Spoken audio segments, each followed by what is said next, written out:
Price God. இன்றைய தியானம் யோவான் 12:23 முதல் 28 வரை. அப்பொழுது இயேசு அவர்களை நோக்கி, மனுஷகுமாரன் மகிமைப்படும்படியான வேலை வந்தது.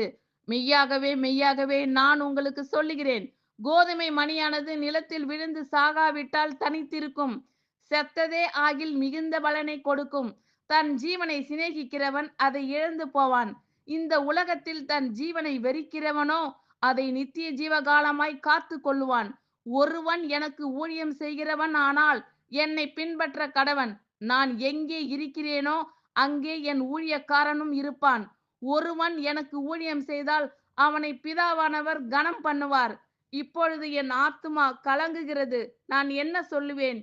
பிதாவே, இந்த வேலையினின்று என்னை இரட்சியும் என்று சொல்வேனோ? ஆகிலும் இதற்காகவே இந்த வேலைக்குள் வந்தேன். பிதாவே, உமது நாமத்தை மகிமைப்படுத்தும் என்றார்.